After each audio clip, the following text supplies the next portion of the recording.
Je remercie beaucoup Monsieur Naïk de m'avoir invité à donner cette conférence dans le cadre de cette semaine indienne de l'École normale supérieure. Je remercie aussi ceux qui se sont déplacés aujourd'hui. Vous voyez que le titre de cette conférence est quand même extrêmement général. J'ai prévu de donner un aperçu des différents visages que peut prendre la déesse. La déesse, c'est bien un singulier, car nous verrons que fondamentalement, elle est une des différents visages qu'elle peut prendre dans le temple hindou à l'époque de l'art indien qu'on pourrait appeler classique, c'est-à-dire entre la période de fondation que représente la période Gupta au 5e siècle et le 10e siècle. Il s'agit pour moi surtout de montrer comment s'articulent ces diverses fonctions. Je sais que parmi vous, il y a des gens qui connaissent sûrement très bien l'Inde, il y en a qui ne la connaissent peut-être pas du tout. J'ai prévu donc une présentation quand même qui soit accessible à tous, qui risque peut-être de frôler la redite pour certains, mais voilà, je ne le regrette pas à l'avance. J'espère que vous aurez la patience d'écouter ce que vous savez déjà et j'espère que vous trouverez des choses nouvelles dans ce que vous verrez aujourd'hui. Donc c'est un espace de temps très large qui doit permettre de dégager quelques lignes maîtresses dans la conception de la déesse, de faire apparaître aussi la spécificité du témoignage archéologique, parce que les images ne nous disent pas exactement la même chose que les textes. La zone géographique que j'envisage est très vaste aussi, puisque je vais prendre peut-être plus le nord de l'Inde en considération, et notamment cet État qui se trouve ici, qui s'appelle l'État du Madhya Pradesh, qu'on pourrait traduire le pays du milieu, et où ont été construits les tout premiers temples hindous qui soient parvenus jusqu'à nous, qui datent de l'époque Gupta, du 5e siècle de notre ère. Mais ces temples Gupta ont pour la plupart perdu leur programme iconographique. En tout cas, pour ce qui concerne les déesses, ils ne sont pas très parlants. Donc, je reviens pour la période des débuts. C'est plutôt cette zone ici du Décan, entre la plaine du nord de l'Inde et l'extrême sud, où je prendrai mes exemples pour les premières représentations de la déesse dans le temple. Le sud de l'Inde, je dois dire que j'ai prévu de lui faire une place assez restreinte. C'est un peu paradoxal puisque le sud de l'Inde est de langue et d'appartenance culturelle dravidienne, c'est-à-dire pré-aryenne, et que la déesse est communément considérée justement comme étant essentiellement d'origine pré-aryenne, c'est-à-dire qu'elle n'appartient pas au fond indo-européen, elle est étrangère à la religion que véhiculent les Védas, ces textes composés par des populations qui, à partir de 1500 avant notre ère, s'installent dans le nord de l'Inde, et ces textes qui sont rédigés en sanskrit archaïque, en sanskrit védique. La culture sanskrite se diffuse progressivement sur toute la péninsule indienne et c'est le cas aussi des structures religieuses de l'hindouisme, mais les particularismes régionaux ont toujours été assez marqués et ils sont assez visibles dans l'histoire de l'art. Les premières images hindoues apparaissent dans la région de Mathura, sur les bords de la Yamuna, dans le nord de l'Inde. Et on trouve déjà parmi ces images des représentations de déesses, mais on ne connaît pas de vestiges de temples qui remonteraient à cette époque-là. Et par conséquent, je ne l'ai pas pris en compte dans mon exposé. Les premiers temples hindous connu donc, remonte à l'époque Gupta dans le nord de l'Inde, c'est-à-dire au 5e siècle. Et pour le sud de l'Inde, il faut attendre, pour l'extrême sud, donc il faut attendre le 7e siècle. Donc il y a un grand décalage entre le nord et le sud. Je dois dire que dans le sud de l'Inde, je n'ai pas à l'esprit, parmi, à l'époque dont je parle aujourd'hui, de temples qui soient spécifiquement dédiés à la déesse. En revanche, dès le 8e siècle, on en trouve dans le nord. Alors, on pourrait s'interroger sur les raisons de cette différence. Quelques généralités d'abord. Parmi les religions polythéistes, l'hindouisme se distingue par une assez forte tendance au monisme. Quoique les dieux hindous soient en nombre à peu près indéfini, seules 3 divinités jouissent du statut de divinité suprême. Ce sont 2 dieux masculins que vous avez sous les yeux ici, dont vous avez 2 images de culte, qui remontent toutes les 2 à l'époque Gupta, au 5e siècle. Donc ici, un linga, qui est le symbole phallique qui représente Shiva, et un linga qui, en l'occurrence, est pourvu d'un visage, et de l'autre côté, un Vishnu. Donc la différence principale entre les 2 dieux, c'est le caractère royal de l'un, Vishnu, et le caractère ascétique de l'autre.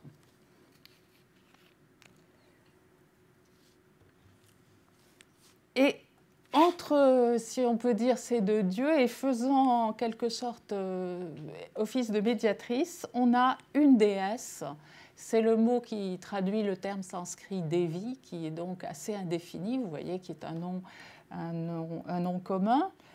Mais il se trouve que la déesse Devi, dans ses sanctuaires, et notamment, je pense, aux époques plus récentes, est représentée essentiellement par une forme qui est celle de Durga.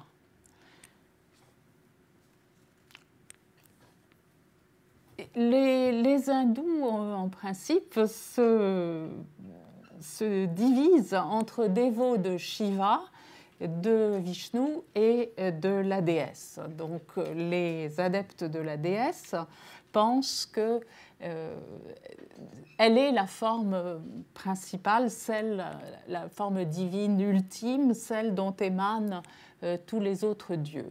Un Vishnuite en dirait autant de Vishnu et un Shivaïte en dirait autant de Shiva.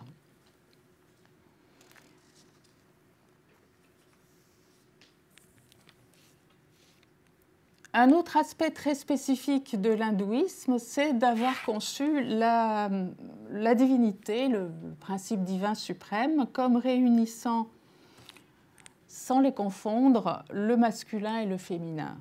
Sur le plan de la spéculation la plus courante, celle qu'on rencontre dans les textes justement mythologiques qui n'ont pas de portée philosophique très élevée, eh bien, on désigne le plus souvent le principe masculin par le terme de Purusha. Purusha, ça veut dire l'homme, l'homme au sest masculin, l'homme en tant que représentant de son sexe. Et puis, le principe féminin est désigné par le terme de Prakriti, et on les met en relation très souvent dans les Puranas notamment, qui sont les textes mythologiques qui nous renseignent sur les grands thèmes qui sont représentés dans la sculpture. Alors si Purusha désigne l'homme avec un grand H, mais pas au sens de l'être humain, l'homme en tant que masculin, Prakriti, ça se traduit le plus souvent par le terme nature. On pourrait aussi traduire par principe d'évolution, système d'évolution. C'est un terme féminin. Le Purusha se termine par un bref, c'est la marque du masculin. Ici, nous avons un I qui est le plus souvent est la marque du féminin. Et bien souvent, dans les Puranas, la Prakriti est identifiée à telle ou telle figure féminine ça peut être aussi bien Durga que éventuellement d'autres personnages de la mythologie hindoue, d'autres divinités. Le principe masculin est conçu dans l'hindouisme, en tout cas dans l'hindouisme qui nous préoccupe, celui des images et des temples, comme essentiellement contemplatif et donc à certains égards passif. Il renvoie d'abord au caractère transcendant de la divinité, tandis que le principe féminin est actif et au contraire se rattache plutôt à au caractère immanent du Dieu. Et la déesse est par définition, d'ailleurs le terme de Prakriti l'indique bien, elle est par définition plus étroitement liée au monde que le dieu masculin. Alors on pourrait retrouver là des traces du couple indo-européen, d'un très vieux couple des mythologies indo-européennes qui est le couple de la terre et du ciel. Il est vrai que la terre est par définition, on peut dire féminine, et le ciel le plus souvent assimilé à une figure masculine. Alors cette polarité sexuelle qui est très très marquée dans l'hindouisme se retrouve aussi au niveau des symboles du culte et notamment du double symbole que constitue le linga, qui est le symbole phallique qui renvoie à Shiva particulièrement, et l'ayoni, qui est le socle du linga. Alors on peut avoir dans les temples à Shiva un linga et un linga sans yoni. La yoni n'est pas indispensable. Mais il y a beaucoup de temples où la yoni, vous voyez, en tant que socle, est bien présente. Et plus on avance dans le temps, on pourrait dire, plus on va prendre en considération on va représenter l'élément féminin dans le temple shivaïte. Enfin, il y a un dernier terme qu'il faut quand même donner lorsqu'on évoque la déesse, qui est absolument incontournable, c'est le terme de Shakti, qui signifie puissance, qui vient de la racine verbale shak, pouvoir. Et c'est plutôt, en général, le terme qu'on utilise pour désigner les divinités féminines ou la divinité féminine au sens général. Plus que Prakriti, on emploiera le terme de Shakti. La déesse par excellence, c'est la puissance du principe divin, et la puissance du principe divin, c'est essentiellement sa force de manifestation, de création.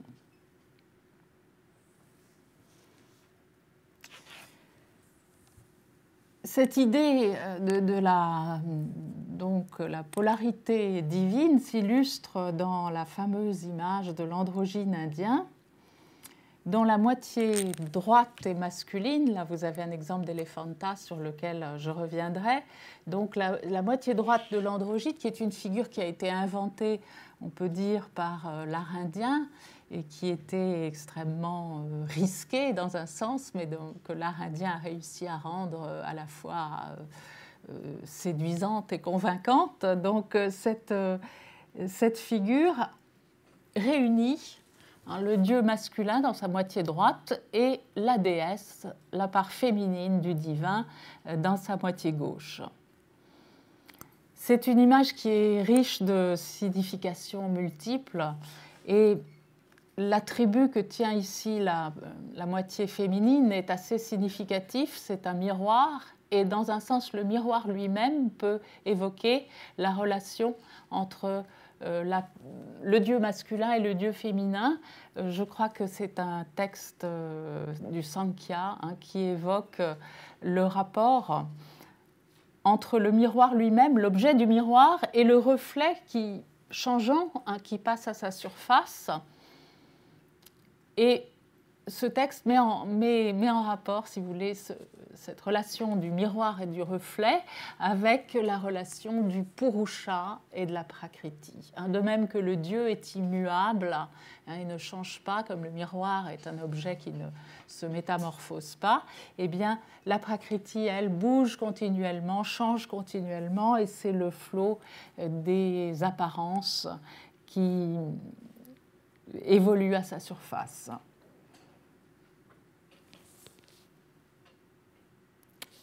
C'est à peu près la même idée de la complémentarité du dieu et de la déesse, des principes féminins et masculins, qui s'illustre dans le couple divin. On peut dire que par définition, tout dieu hindou est pourvu d'une épouse, est pourvu d'une Shakti. Et cette épouse, en fait, elle rend objective, elle rend visible sa moitié intérieure, si on peut dire, sa part féminine qui est aussi présente d'ailleurs dans tout être vivant. Il y a cette idée quand même que la mythologie hindoue, dans les dieux, illustre des faits de psychologie et des faits vérifiables au niveau de l'être humain, je pense. Alors, si chaque dieu, donc là, vous avez une représentation un petit peu plus rare, parce qu'on a le dieu Vishnu accompagné de son épouse, et or, en fait, le couple divin, comme on le verra, c'est plutôt l'exemple même, disons, du couple divin, c'est plutôt celui que va former Shiva, donc le premier des dieux que je vous ai présentés, mais on va les retrouver avec son épouse. Donc là, vous avez une image du couple, où vous retrouvez d'ailleurs le miroir que tient la déesse dans une main.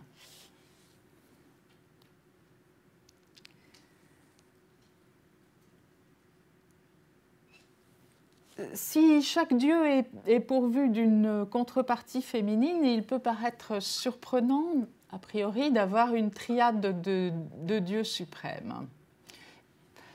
À première vue, on aurait peut-être attendu un groupe de 4, puisqu'il y a 2 dieux masculins, puisque chacun a forcément une Shakti, on aurait pu avoir 2 dieux masculins et 2 Shaktis. Or, nous avons donc une seule déesse, comme si en quelque sorte le masculin se déclinait au duel et le féminin au singulier. Cette triade a par ailleurs une très forte cohérence structurelle. La déesse, sous sa forme ultime, sous sa forme de Durga même, est conçue comme faisant le lien entre les 2 dieux masculins. En effet, Durga, on va le voir, va prendre de déesse vierge et guerrière qu'elle est, ici, va prendre une forme, va devenir une forme plus bienveillante, plus bénigne. Elle va prendre la forme de Parvati pour épouser Shiva.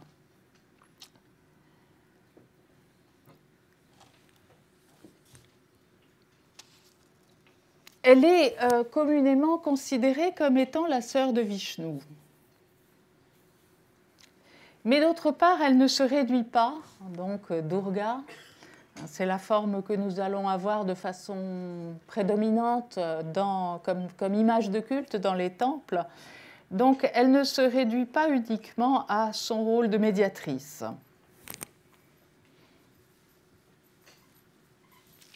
Elle est aussi une déesse absolument autonome. Et c'est donc en tant que déesse vierge, guerrière, qu'elle est vénérée dans ses propres temples, notamment ceux des périodes récentes. Et l'image, je n'ai pas multiplié les images, mais en voici un exemple qui tout de suite rend compte de son aspect guerrier, où elle déploie, vous voyez, toutes ses armes, et où elle est en train de terrasser le démon buffle, qui est son adversaire dans la mythologie. Ce démon buffle menaçait l'ordre socio-cosmique, ce que les hindous appellent le dharma, Mais il avait une raison aussi plus personnelle de l'affronter, c'est qu'en fait, il est amoureux de la déesse et il y a une dimension érotique, je dirais, dans le combat entre la déesse et son adversaire.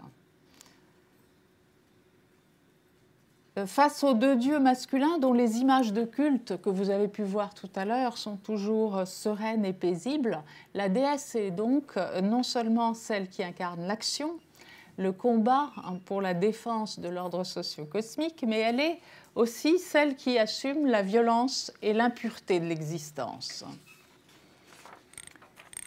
L'impureté qui est inséparable du monde, de la manifestation du principe divin.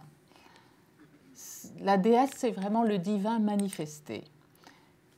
Et c'est donc cette forme de Durga qui a pris le pas sur toutes les autres, qui semble aussi avoir été vénérée la première, si on en croit les toutes premières images qui ont été retrouvées et qui datent des débuts de notre ère. Mais en fait, si on prend en considération l'ensemble des temples hindous qui sont dédiés à la déesse à partir du 8e siècle, époque dont sont, vous voyez là, vous avez un exemple, un des premiers exemples de représentation de la déesse Durga, où elle n'écrase pas le démon, qui ici d'ailleurs est représenté sous forme humaine avec une tête de buffle, mais elle le serre contre elle, version archaïque du combat entre donc Durga et son adversaire.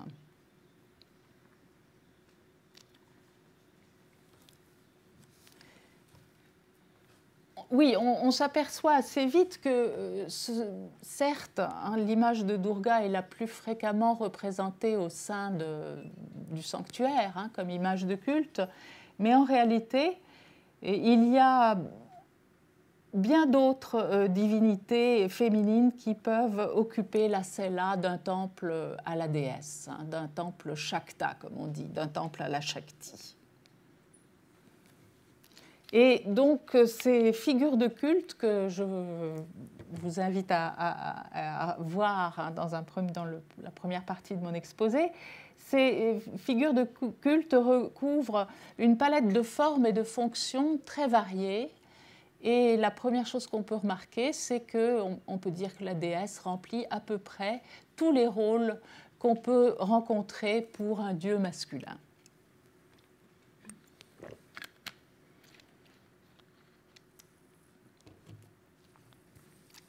La déesse, en effet, plus encore peut-être que les deux dieux masculins, est aussi, elle est plurielle. Elle est une, mais elle est plurielle.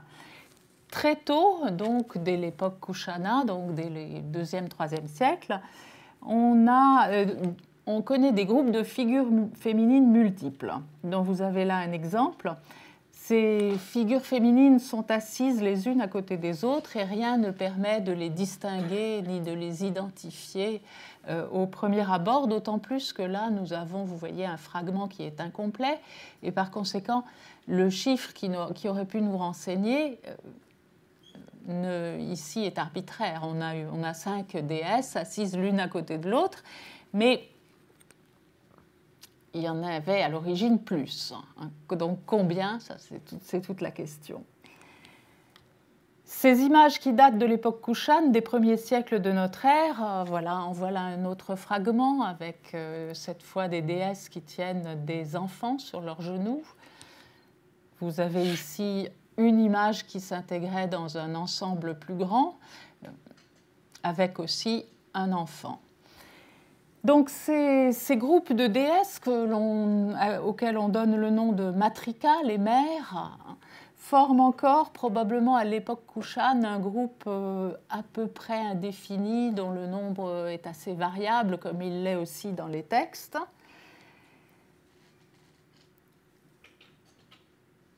Et il rappelle que la déesse, c'est en fait, elle rassemble Devi, la déesse en tant qu'une, rassemble au fond toutes les divinités féminines qui existent. toute figure féminine peut se ramener à la déesse. On ne peut pas en dire, exactement autant des dieux masculins. Bien sûr, théoriquement, tous les dieux émanent de la divinité suprême. Alors, si on considère Vishnu comme le dieu suprême, toute divinité est censée jaillir de lui. Mais dans la pratique, il y a quand même, et dans l'iconographie, on peut distinguer des divinités qui appartiennent plutôt à la sphère vishnuite et d'autres qui appartiennent plutôt à la sphère shivaïte. Tandis que je dirais que ce n'est pas tout à fait le cas pour les déesses. Toute déesse, au fond, se rattache à la déesse, à Devi. Ce lien spécifique aux multiples, à la pluralité, renvoie sans doute à la signification première de la déesse, qui est d'incarner plus précisément la manifestation, le monde phénoménal, qui est par essence multiple et changeant, par opposition justement au dieu masculin. Alors ce n'est sans doute pas tout à fait un hasard si les premiers sanctuaires qui sont réservés en propre à la déesse et qui sont attestés dans l'archéologie indienne, dans l'architecture indienne, sont consacrés à un groupe de déesses, justement, au groupe formé par les 7 ou les 8 matrikas, parce qu'à ce moment-là, ces mères, encore en nombre à peu près indéfini à l'époque Kushan, au début de notre ère, se fixent au nombre de 7. Ces premiers sanctuaires à la déesse, ce sont des chapelles secondaires. On ne peut pas dire donc qu'on est déjà au VIe siècle, ni au Ve d'ailleurs. On a des chapelles aux matrikas. On en a d'ailleurs qui sont antérieures à celle-ci. Là, nous sommes dans le Décan. C'est quand même un temple relativement ancien puisqu'il remonte au VIe siècle de notre ère. Mais bon, ce n'est pas un temple uniquement dédié à la déesse. C'est une chapelle qui est, vous voyez, rattachée à un temple plus grand qui, lui, est consacré à Shiva. Et l'image de culte ici, c'est le linga de Shiva, c'est une image shivaïte.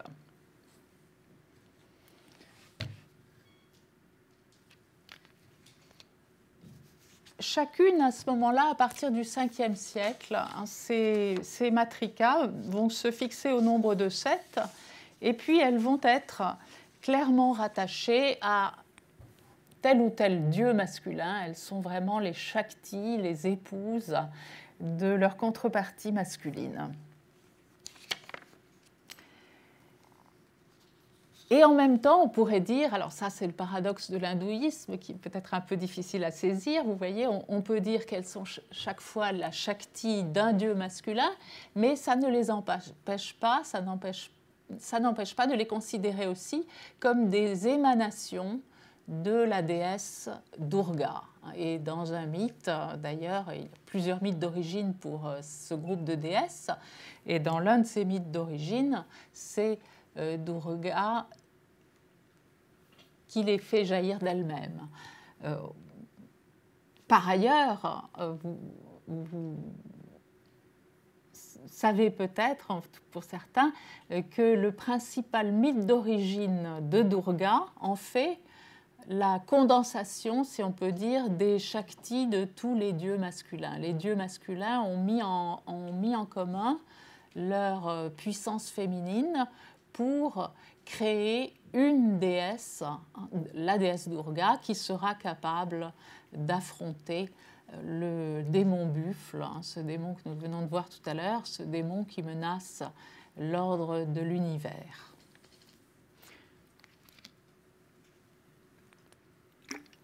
Alors, pour en revenir au groupe des matrikas, qui est le premier qui semble réellement, vous voyez, occuper sinon un grand temple, au moins un templion ou une chapelle, généralement rattachée à un temple au dieu masculin.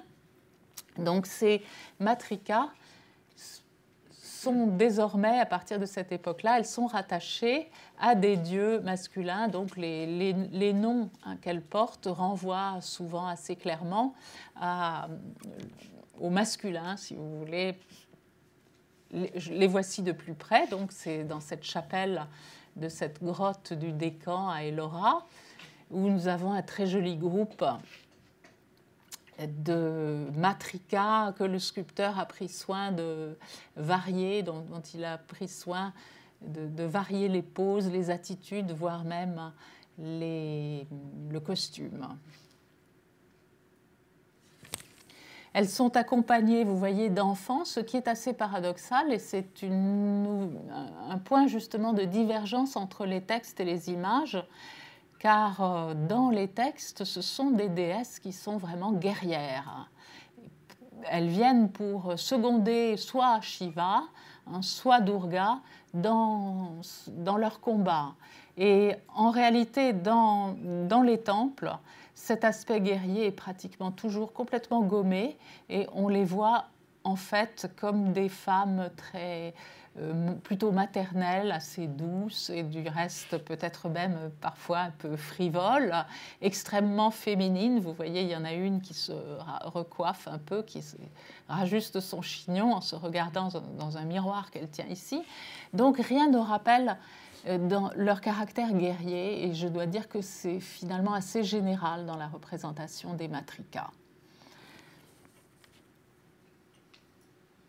Alors ce groupe est très fortement structuré. Il est structuré en fait sur un schéma qui lui implique des dieux masculins. C'est le schéma constitué par le dieu de la création Brahma, le dieu de la préservation Vishnu et le dieu de la destruction Shiva, qui ensemble, lorsqu'ils sont ensemble, peuvent, vous voyez, illustrer ce schéma des trois fonctions cosmiques, création, préservation, destruction, liées à la conception du temps hindou, conception cyclique, le monde passant donc par des phases successives et qui sont en nombre infini, des phases d'existence, de non-existence, puis il est créé à nouveau, détruit par Shiva, recréé par Brahma, etc.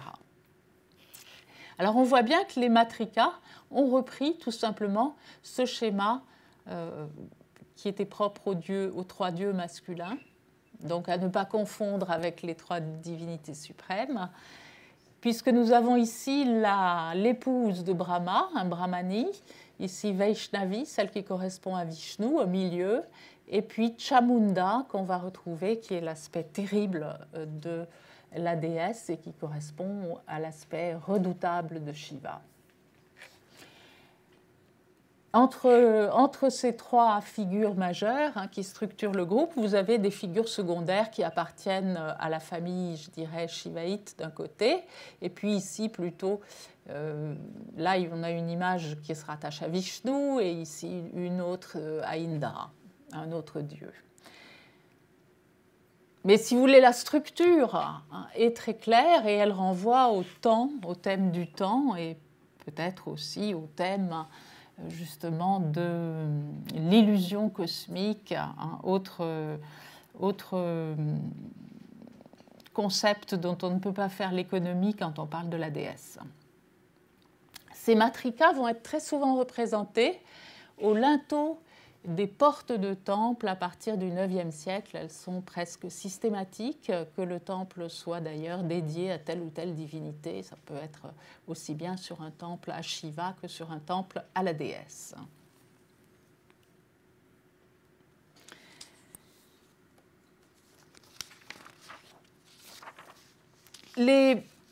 C'est seulement au 8e siècle, semble-t-il, que... Enfin, c'est du 8e siècle que datent les premiers sanctuaires que l'on connaisse, qui soient réellement indépendants et aient été dédiés à la déesse. Le plus impressionnant d'entre eux, c'est ce temple qu'on appelle le Telika Mandir, qui se trouve près de Gwalior, dans le Madhya Pradesh, quasiment d'ailleurs à Gwalior.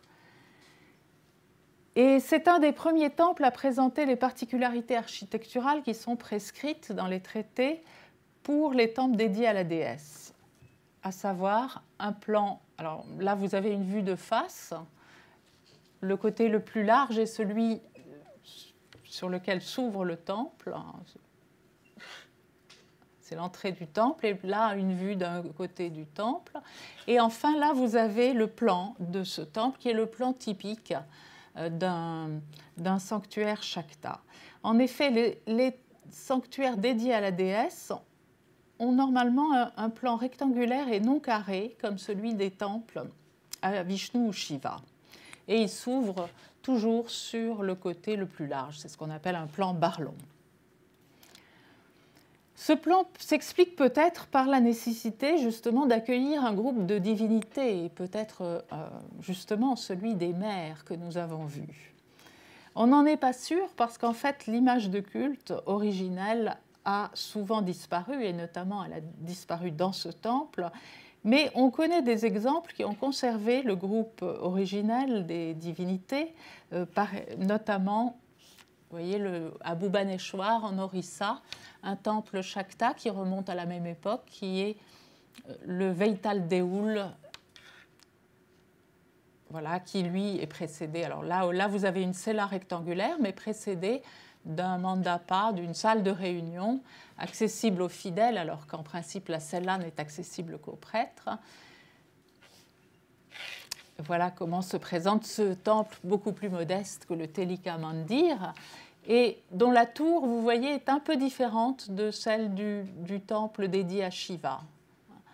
La cella du temple dédié à Shiva est bien couronnée aussi d'une tour. Il y a toujours cette idée peut-être de la montagne sacrée. C'est une représentation aussi du cosmos, le temple.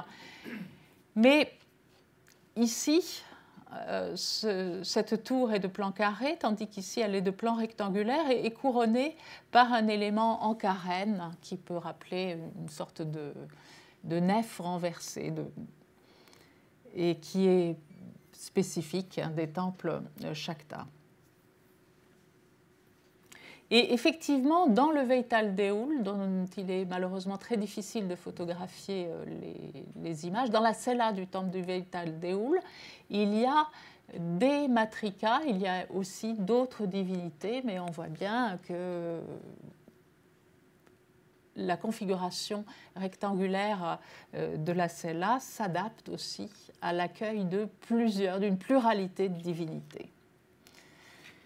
Ceci dit, ce n'est pas non plus la règle, et on peut avoir des temples de plan rectangulaire qui n'ont qu'une image. C'est le cas notamment d'un très beau temple qui est malheureusement très abîmé, qui se trouve au Madhya Pradesh et qui date du IXe siècle, qui est le temple de Gadharmal à Bado, qui abrite une image qui est tout à fait exceptionnelle dans l'histoire de l'art indien, parce que c'est une déesse allongée de plus à côté d'un petit enfant, donc vraiment une déesse à l'enfant. Or, vous avez pu le remarquer peut-être dès le début de cet exposé, l'aspect maternel est loin de primer dans la conception hindoue de la déesse. La déesse, elle est d'abord puissance du Dieu, elle est d'abord action, elle est d'abord guerrière, et son caractère maternel est très peu perceptible dans les récits, dans les récits textuels qu'on a. Il n'est pas non plus très perceptible dans les images, mais je dirais qu'il l'est tout de même un peu plus. Ceci dit, une image comme celle-ci, il est significatif qu'elle soit extrêmement mystérieuse et qu'en fait, elle ait fait d'ailleurs couler beaucoup d'encre parce qu'elle reste aujourd'hui impossible à identifier avec certitude.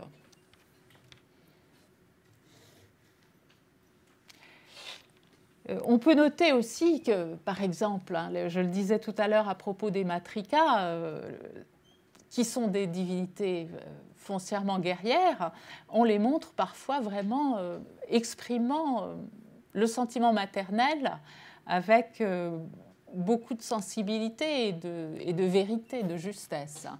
C'est le cas, par exemple, de cette série de matrikas qui a été réalisée au Rajasthan et qui est dispersée dans plusieurs collections américaines et européennes un peu, et indiennes aussi. où nous avons, vous voyez, des déesses, il faut savoir que ce sont des déesses, elles n'ont que 2 bras, elles sont extrêmement humanisées et accompagnées d'enfants avec lesquels elles jouent avec beaucoup de tendresse et de proximité. Donc voilà, les images peut-être viennent suppléer à une certaine absence dans les textes. La déesse, on l'appelle quand même dans la pratique religieuse, on l'appelle quand même Amba, mère. Hein. Elle porte ce nom, et puis après tout, même ce groupe de 7 déesses guerrières, on les désigne comme des matrikas.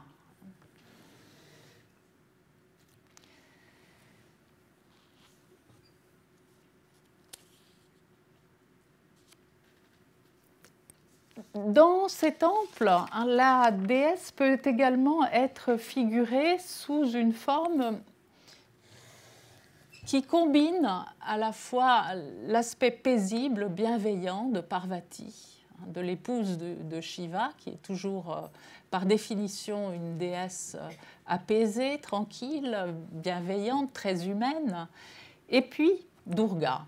C'est le cas de cette forme-ci. Vous voyez là, vous avez une sculpture assez imposante, dont malheureusement je n'ai pas une photo magnifique, qui fait près de, si je me souviens bien, de 2 mètres de haut, qui est conservée au musée de Gwalior, qui était certainement une image de culte dans un temple important de la déesse.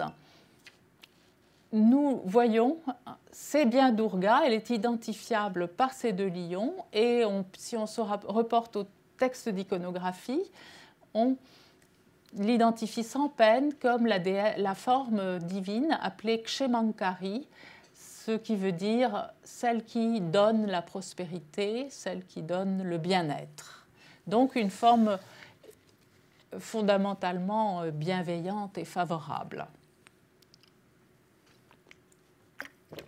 Néanmoins, son lien avec Durga est tout de même perceptible par la présence des 2 lions, puisque le lion, c'est l'animal de la déesse guerrière, et de Durga, c'est sa monture. Animal bien sûr royal par excellence, et qui rappelle que Durga est la déesse des rois.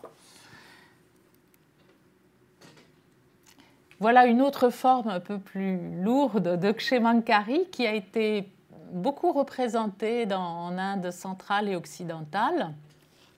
Et là, je l'ai choisie, peut-être qu'elle n'est pas très belle, mais du point de vue iconographique, elle est intéressante parce qu'elle tient des objets que tient Durga, tels la cloche et le trident, pas très visible, mais on devine le manche du trident, qui est son arme. Et puis, donc dans les mains arrière, qui sont des objets de la déesse guerrière, et dans les mains avant, elle a les objets de la déesse Parvati, qui, elle, est une figure ascétique aussi, qui tient le vase des ascètes et le rosaire.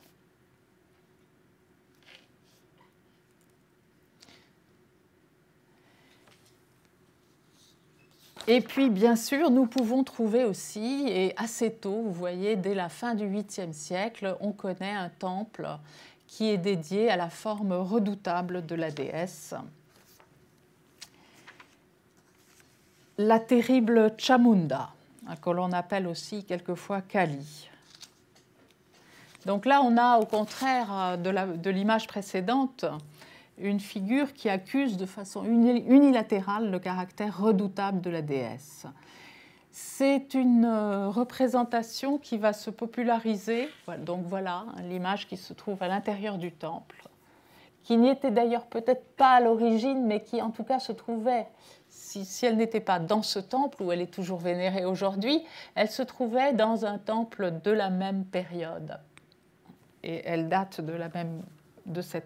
elle date bien du 8e siècle. Donc là, c'est la photo, c'est l'image que vous pouvez voir quand vous allez sur place. Et là, bon, une image un peu plus archéologique qui permet d'apprécier toutes les particularités iconographiques de Chamunda, son collier de crâne, le fait qu'elle boive éventuellement de l'alcool dans une coupe qui est taillée dans un crâne. Elle est squelettique, décharnée, laide. C'est donc une figure qui, à tout point de vue, prend vraiment le contre-pied du modèle on peut dire de la femme hindoue telle que l'impose la norme sociale. Elle est à la fois effrayante et laide, et elle est en plus souvent assise ou debout sur un homme, sur une figure masculine qui peut être un cadavre, mais qui quelquefois, dans les textes tardifs, peut être identifiée carrément comme celle de Shiva. On dit parfois dans les textes tantriques que Chamunda danse sur le corps inanimé de son époux, pour évoquer encore une fois le rapport entre donc, le principe féminin de l'activité et ce principe masculin passif et transcendant. Chamunda ou Kali va être de plus en plus représentée à partir du Xe siècle. Elle est très fréquente. Et son développement, enfin son apparition en tant que divinité isolée du groupe des sept mères dont elle fait partie à l'origine, son avènement au rang de divinité indépendante est très révélateur justement de l'évolution de l'hindouisme à partir du Xe siècle.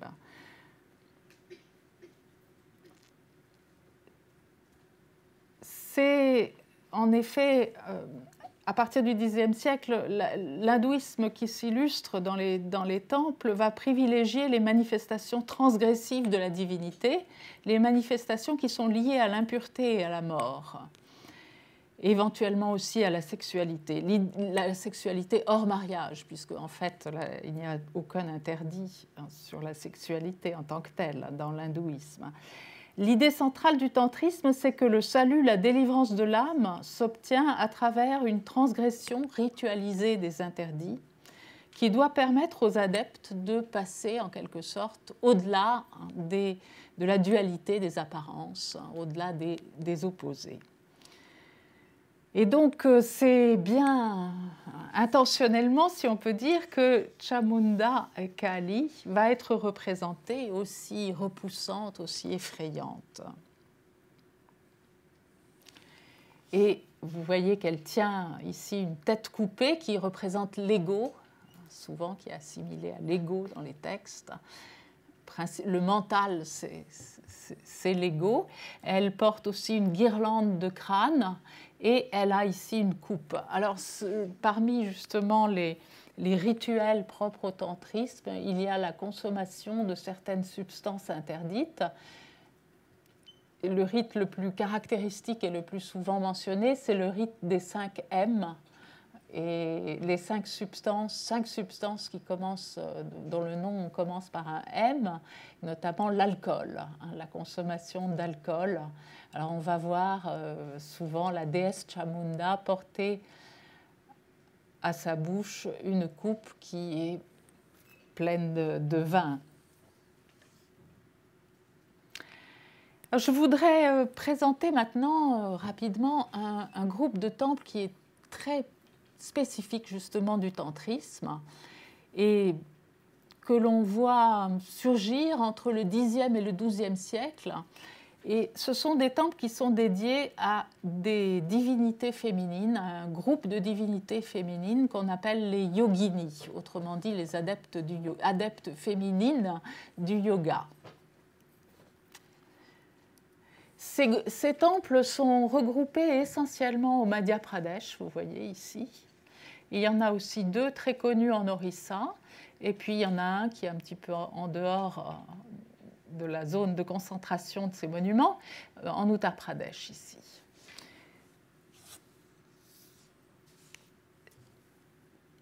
Ils sont très intéressants, très curieux, parce qu'ils sont pratiquement l'opposé, vous voyez, de ce qu'est un temple classique hindou.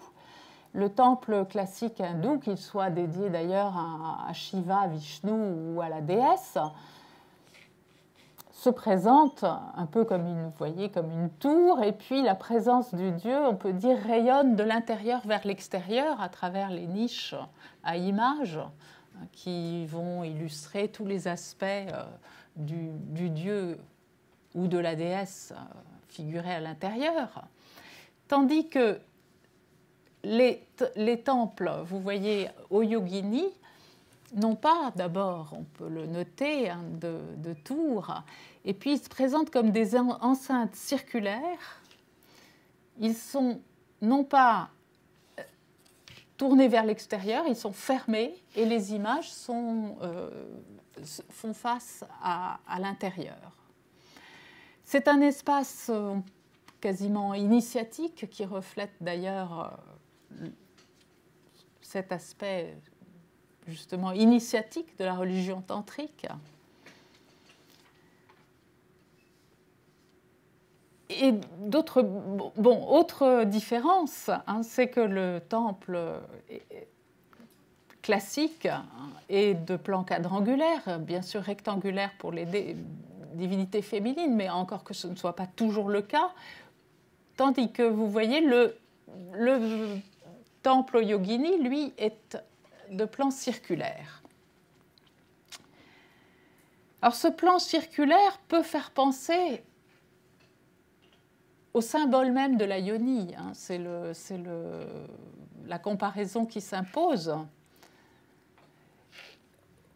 Les images vont se disposer en cercle autour d'un espace vide dans lequel quelquefois nous aurons une construction centrale, mais pas toujours.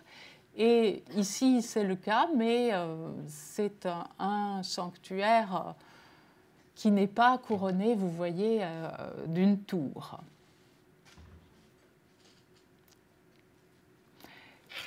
Les yoginis sont au nombre de 42, de 64 ou de 81. C'est toujours un nombre de divinités très grand par rapport à ce qu'on connaît.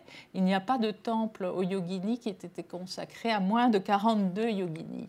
Ce sont des figures qui sont quelquefois identifiées par une inscription. Par exemple, celle que je vous montre ici, je crois, on porte invisible sur ma photo une inscription. Cette inscription, en réalité, change d'un temple à l'autre. Donc, elles avaient peut-être une réalité locale. Peut-être que les gens qui habitaient la région et qui venaient leur rendre un culte savaient les différencier par leur nom. Mais ces noms, aujourd'hui, ne nous disent plus rien, d'autant plus que les yoginis sont tombés complètement dans l'oubli. Il n'y a pratiquement plus aucun culte qui leur soit rendu. Et après le XIIe siècle, d'ailleurs, plus aucun temple ne leur est construit. Ce sont des divinités qui représentent essentiellement des pouvoirs. On les vénère pour l'obtention de pouvoirs magiques.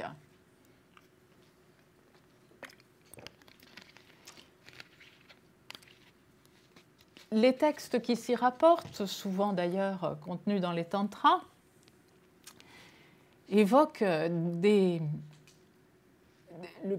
pouvoirs très, très concrets, très matériels, comme celui évidemment de l'emporter sur son ennemi, hein, mais aussi celui de devenir invisible, de pénétrer dans la maison d'autrui, de s'emparer de l'épouse de son rival et d'autres faveurs de ce type.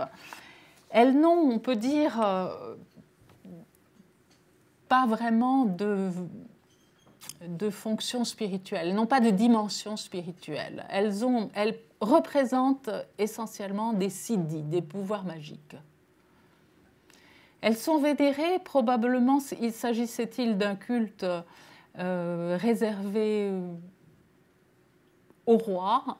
C'est un culte qui visiblement s'est développé en lien avec des cours locales. Et ces yoginis développent, on peut dire, le groupe des 7 mères qu'elles peuvent parfois inclure dans leur rang. Mais ce qui est frappant, c'est qu'elles sont toutes à égalité et qu'il est rare, il peut y avoir parfois une divinité qui sort du lot, qui est représentée à une taille, à une échelle un peu plus importante, mais le plus souvent, ce n'est pas le cas.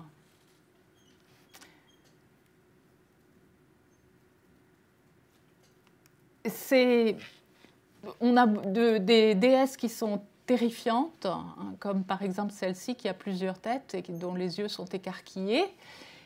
Et c'est la première représentation, à ma connaissance,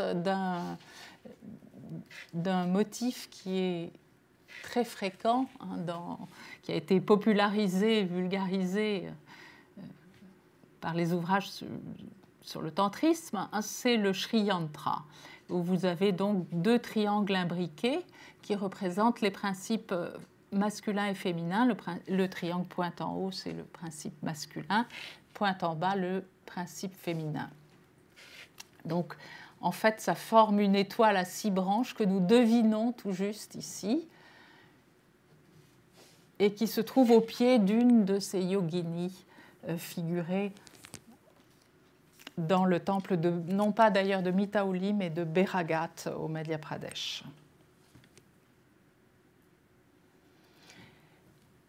Pour terminer sur la déesse dans ces temples, je voudrais vous montrer aussi un petit temple qui se trouve en Orissa, qui est daté du Xe siècle, donc le temple de Varahi à Chaurasi.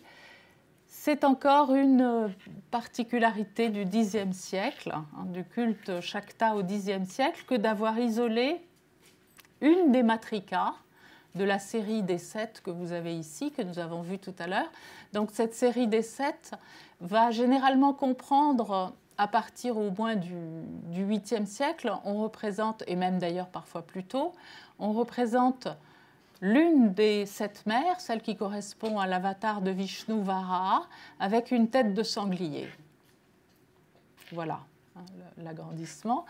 Et donc cette Varahi, curieusement, elle a connu un épisode de popularité, surtout en Orissa, vers le Xe siècle. Elle a été pas mal représentée et on a des raisons de penser qu'il y a à peu près une dizaine de temples qui lui étaient dédiés, mais le seul qui nous soit parvenu, c'est donc ce très joli petit temple de Varahi à Chaurasi, qui contient donc une image de culte toujours vénérée aujourd'hui, comme vous pouvez le voir, alors que l'on a animé, comme on le fait pour toutes les images de culte, en lui dessinant les yeux et même lui dessinant un troisième œil qui rappelle le troisième œil de Shiva.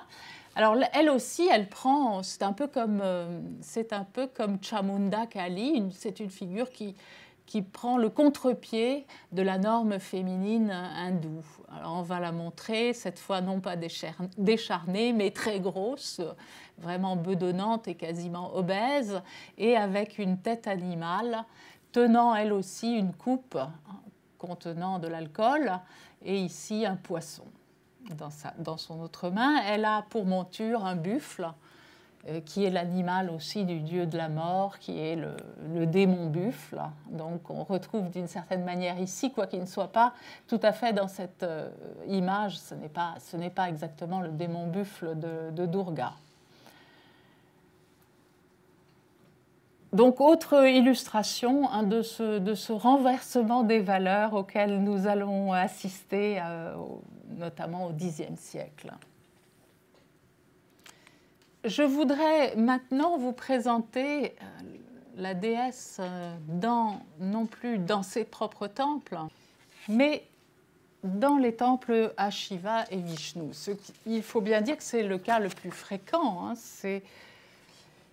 qui se présente, c'est de voir la déesse sur les murs des temples shivaïtes et vishnuites.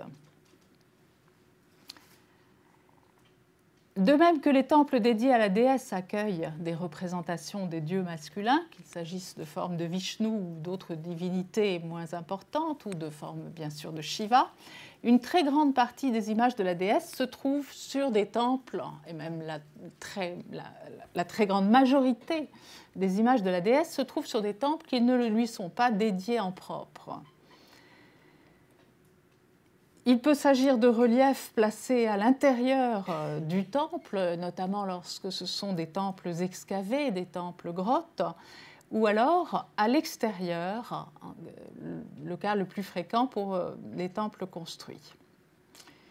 Ces reliefs s'intègrent dans un programme iconographique qui peut être plus ou moins subtil et complexe et qui apparaît parfois très mûrement réfléchi, d'autres fois on se contente simplement de reprendre des schémas existants.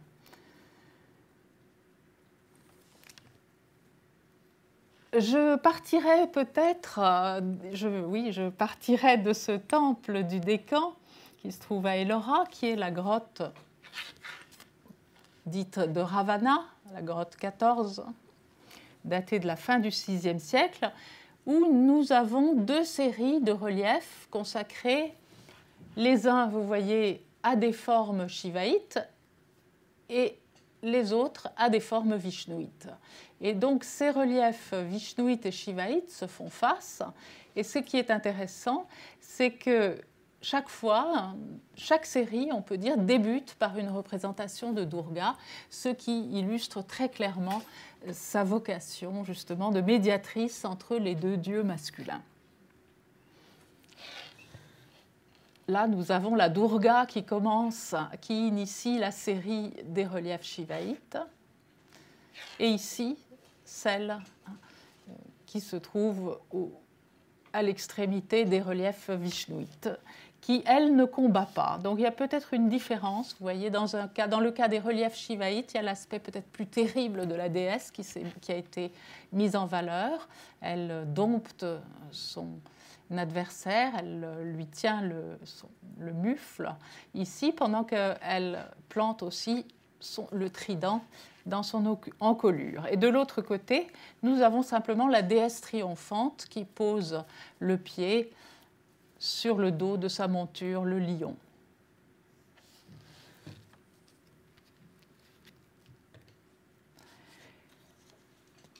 Sur les murs des temples shivaïtes, la présence de la déesse est presque, je dirais, obligatoire. Elle est, par exemple, de règle. En Inde du Sud, sur un temple à Shiva, vous avez toujours, sur le vestibule, une image de Durga qui fait face au nord, puisqu'en principe, le temple fait face à l'est. Et puis, de l'autre côté, vous avez le dieu à tête d'éléphant qui est quand même plus particulièrement relié à la déesse. Voilà un exemple qui est de la déesse Durga. En effet, dans le temple du Sud, c'est toujours Durga, ce ne sera jamais Parvati qui sera évoquée sur le vestibule du temple à Shiva. Donc nous allons avoir tout de même une Durga relativement paisible, puisque c'est une Durga triomphante, debout sur la tête décapitée de son adversaire. On a ici une tête de buffle, et brandissant toutes ses armes, mais elle n'est pas quand même en train de combattre.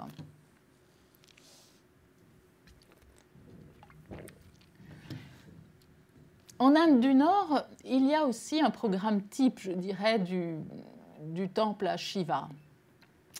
C'est celui-ci. Nous aurons le minimum de niches qu'on puisse trouver sur un temple à Shiva, c'est trois niches. Donc à l'intérieur, nous avons le linga de Shiva, nous avons Skanda, qui est le dieu qui a procréé Shiva. Il l'a procréé en fait seul. C'est en quelque sorte une figure du prince héritier, je dirais. C'est le général en chef des armées des dieux. Et puis, l'axe nord-sud est dédié à la déesse. Il comprend Ganesh, qui est quand même le fils, je dirais, chéri de la déesse, celui qu'elle a fabriqué elle-même.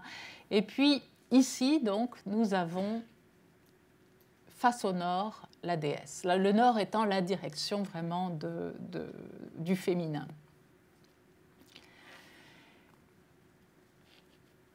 En Inde du Nord, ce n'est pas toujours Durga, et même pendant une très longue période, c'est plutôt Parvati dans les premiers temples, et on y représente en effet la pénitence de Parvati. C'est donc une figure ascétique de la déesse, une déesse qui tient un rosaire et une branche qui lui permet, qui est un objet que les ascètes tiennent pour pouvoir écarter les animaux sauvages quand ils méditent seuls dans la forêt. Elle peut être accompagnée, vous voyez ici, c'est un peu maladroit, hein, mais au moins ça mérite d'être visible. Ce sont des gazelles ici et un lion. Donc le décor est tout de suite planté, c'est le décor de la forêt. Mais en même temps, ce n'est pas n'importe quelle ascète, c'est une ascète qui s'adonne à une pénitence particulièrement rude, la pénitence appelée des 5 feux, où elle s'installe entre 4 feux qu'elle a allumés dans des petits pots de terre cuite ici, et le 5e, c'est le soleil, au-dessus de sa tête. Parvati a entrepris cette ascèse, selon les textes, essentiellement dans le but de conquérir Shiva, de le gagner comme époux. Et l'ascèse de Parvati, qui est donc représentée sur le mur nord des temples shivaïtes, renvoie essentiellement, c'est vrai, au rapport de Parvati avec son époux ou son futur époux et au cycle du mariage. Il rappelle que ce mariage, c'est la déesse elle-même qui en est l'artisan. Et ça, c'est quand même quelque chose de très intéressant, puisque nous savons tout de même que la majorité des mariages, pendant une très très longue période et jusqu'à aujourd'hui, sont des mariages arrangés en Inde. Or, il se trouve que celle qui va en quelque sorte incarner le modèle de la mariée, eh bien, elle a fait son choix seule et même, on peut dire, elle le fait contre pratiquement la volonté de ses parents. Elle ne réussit qu'à grand-peine à les convaincre de la laisser épouser Shiva. Voilà, donc c'est Parvati qui se lance dans cette ascèse pour conquérir le dieu célibataire par excellence, le dieu Shiva, qui est donc lui aussi un grand ascète, et qui s'est retiré loin de tous les autres dieux, dans les solitudes de la montagne, pour s'adonner justement à la méditation. Et peut-être certains connaissent l'histoire, donc les dieux réunis veulent le marier, ils lui envoient dans un premier temps le dieu de l'amour, l'équivalent de notre Eros, Kama, et Shiva. Au moment où Kama, le dieu de l'amour, s'apprête à lui lancer une flèche, ouvre son 3e œil, et ce 3e œil lance un regard de feu qui réduit en cendres Kama. Et c'est à ce moment-là que Parvati est obligée de prendre sur elle, on peut dire, d'assumer toute la suite de l'entreprise. Voilà un autre exemple d'image de Parvati sur un temple du Gujarat, malheureusement assez abîmé, mais je dois dire que je n'avais pas... Vous voyez, il n'y a pas de très grand choix pour les représentations de Parvati, elles sont malheureusement souvent un peu usées. Donc la voilà cette fois en posture de yoga entre ces 4 feux toujours. Et souvent elle tient un petit linga, où il y a un petit linga à côté d'elle. Vous voyez par exemple ici, c'est une autre version de la déesse ascétique, avec ici un petit linga sur son socle, sur la yoni, et une branche dans sa main, et le vase. Et son attitude très symétrique, très frontale et hiératique rappelle aussi ce caractère ascétique.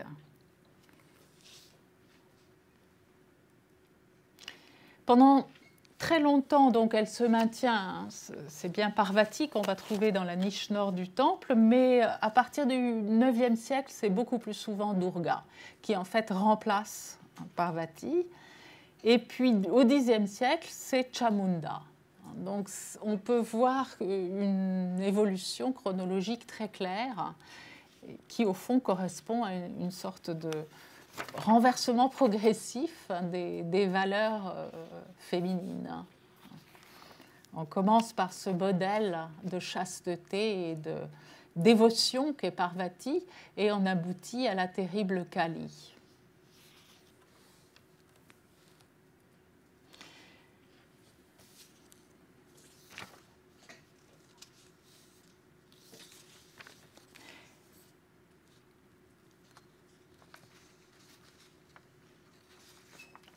Alors je dirais qu'aucun temple peut-être ne met mieux en scène la relation de Shiva et de la déesse que le temple d'Elephanta. C'est un programme iconographique qui est vraiment, me semble-t-il, axé sur le rôle de la déesse. Et c'est pour ça que j'ai prévu, donc, en guise de conclusion de cette conférence, de vous montrer quelques-unes des images d'Elephanta, quoi qu'il s'agisse là d'un des sanctuaires peut-être les plus connus de l'art indien. On peut remarquer que les reliefs d'Elephanta sont groupés deux par deux, chaque fois aux extrémités d'un des trois porches d'accès, ou alors vous en avez deux aussi qui encadrent l'immense tête, l'immense triple tête qui constitue le deuxième centre du temple. Et sur ces 8 reliefs, on peut dire qu'on en a 6 qui vont mettre au premier plan le thème du couple. En tout cas, c'est, je pense, la relation de Shiva à la déesse qui explique vraiment l'articulation du programme iconographique d'Elephanta. Alors, je commence par la représentation du mariage de Shiva, que vous avez ici. Donc, une image qu'on va avoir assez souvent aussi dans les temples shivaïtes, quoiqu'elle soit moins fréquente que celle de Parvati. On peut dire que l'image de Parvati, au fond, résume le mariage sur les temples shivaïtes. À Elephanta, on a néanmoins toute la représentation du mariage, le moment où Shiva va conduire l'épousée autour du feu, selon le rite qui se pratique encore aujourd'hui, le rituel du mariage.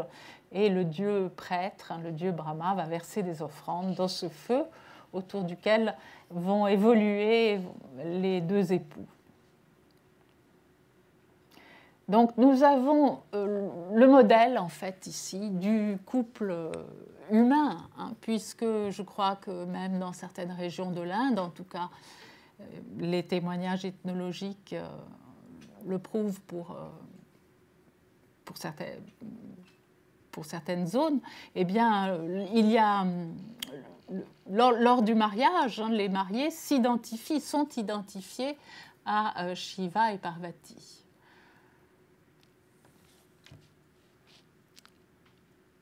Face à cette image donc d'harmonie, ce modèle du couple parfait que vont représenter Shiva et Parvati, le couple parfait qui tout de même, on le verra, se dispute occasionnellement, ça fait partie de la vie du couple, et bien face à ce couple, vous avez une image absolument effrayante, terrifiante. Voilà, c'est le Shiva terrible, c'est le Shiva qui punit au contraire le désir, on peut dire. Ce n'est pas le Shiva qui a intégré Kama, qui s'est fait l'ami de Kama, suivant certaines expressions textuelles indiennes, comme le disent certaines versions mythiques. Là, c'est vraiment celui qui combat un démon qui se rend coupable de passion incestueuse, puisque c'est le démon l'aveugle, le démon l'obscur, qui convoitait l'épouse de Shiva, sans savoir que en fait, cette épouse de Shiva, c'était sa propre mère, puisque ce démon Andaka était né lui-même d'une goutte de sueur qui avait perlé au front de Shiva. Donc ce démon Andaka, à peine est-il né, d'une goutte de sueur de Shiva qu'il est immédiatement adopté par les démons. Mais voilà qu'un jour, il voit Parvati et il s'en éprend. Et lorsqu'il lui demande sa main, elle l'envoie à son époux et ils se battent en duel. Évidemment, Shiva est victorieux. Donc nous avons là une figure, ça illustre vraiment, si vous voulez, l'opposé du Shiva marié. C'est le Shiva qui punit, et qui punit plus spécialement le désir incestueux. Autres reliefs qui vont mettre également au premier plan, à mon avis, le thème du couple, mais de façon plus subtile, moins évidente, ce sont les deux reliefs qui encadrent la grande tête qui se trouve au fond du sanctuaire. Donc la descente du Gange ici, et de l'autre côté, l'androgyne. Là, nous avons cette représentation de la descente du Gange qui a pour particularité de faire intervenir Parvati, alors que la présence de Parvati n'était pas du tout indispensable dans ce mythe. Elle n'est d'ailleurs pas toujours mentionnée dans les textes. Mais voilà, on a des raisons de penser que ce relief fait allusion à un thème assez répandue dans la tradition littéraire, qui est celle de la jalousie éprouvée par Parvati pour la Ganga. La Ganga, c'est cette déesse fluviale figurée avec 3 têtes, oui, ici, et qui vient se poser sur le chignon de Shiva. Donc c'est la déesse céleste, la rivière céleste, qui vient sur la terre pour purifier les cendres des ancêtres de cette figure-là, de la Seth Bhagirata. Et comme les flots de la Ganga risqueraient de submerger la terre par leur violence, Bhagirata supplie Shiva, implore Shiva de recevoir la Ganga dans ses cheveux pour amortir sa chute. Alors vous voyez curieusement, donc, la Ganga est considérée comme une sorte de fantasme du dieu. C'est l'épouse rêvée plus que l'amante, peut-être la favorite, mais plutôt celle à laquelle le dieu rêve. Et cela instille un peu de jalousie dans le cœur de Parvati, et cette jalousie est ici très subtilement suggérée dans le mouvement qui fait légèrement s'écarter les deux divinités. De l'autre côté, nous avons une représentation au contraire de la parfaite réconciliation, puisque c'est la fusion du couple. Et en effet, parfois, l'androgyne est présentée comme faisant suite à la division des époux. Il faut bien d'ailleurs que les époux de temps en temps se disputent pour que le monde continue à exister. Ces phases de conflit et de réconciliation dans le couple divin correspondent aussi à des phases d'harmonie et de tension dans le destin du monde qui sont aussi nécessaires les unes que les autres. Et enfin, nous avons là aussi 2 reliefs qui vont représenter le couple divin. Alors, malheureusement, ils sont très abîmés à Elephanta, et j'ai pris donc mes exemples dans une autre grotte d'Ellora où ils sont également mis en parallèle. Il s'agit du démon Ravana qui secoue le Kailasa, ici, que vous voyez ici. Donc c'est un démon qui essaye de détrôner Shiva avec ses 20 bras. Il essaye de secouer la montagne où le dieu coule des jours heureux accompagné de son épouse. Et les textes précisent bien que la déesse se serre étroitement contre Shiva parce qu'elle est effrayée de sentir ses secousses. Ravana, comme tous les démons, il est un peu luxurieux puisque son principal péché, c'est d'enlever l'héroïne du Ramayana, Sita. Alors là, au contraire, vous voyez un exemple de cette harmonie du couple qui est menacée par le démon, et où le couple je dirais, se ressoude dans la menace. Tandis que de l'autre côté, nous avons une image du jeu de dés, épisode assez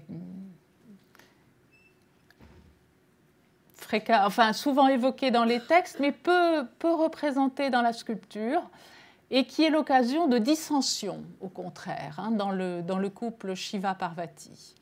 En général, ils jouent le destin du monde. Les différentes combinaisons de dés correspondent au nom des différents âges cosmiques.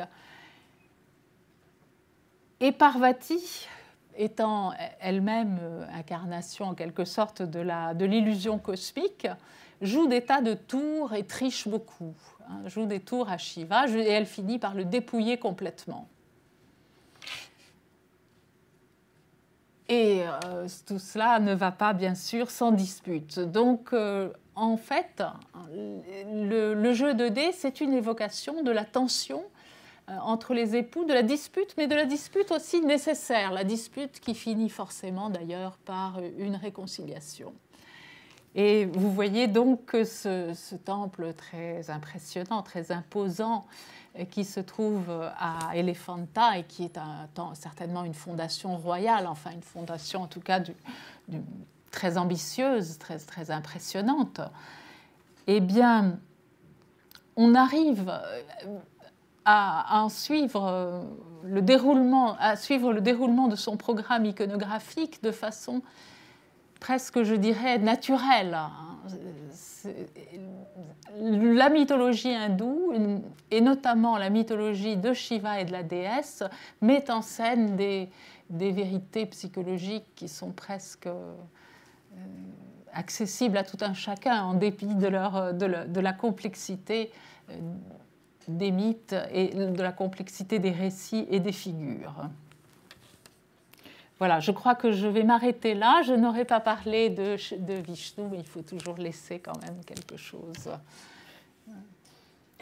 encore à faire, si je peux dire. Je dirais simplement que la déesse dans le temple vishnouite va surtout mettre en scène les différents aspects de la royauté, puisque Vishnu, c'est le dieu roi par excellence. Mais qu'en réalité, elle est beaucoup moins centrale que dans le temple shivaïte. Merci beaucoup.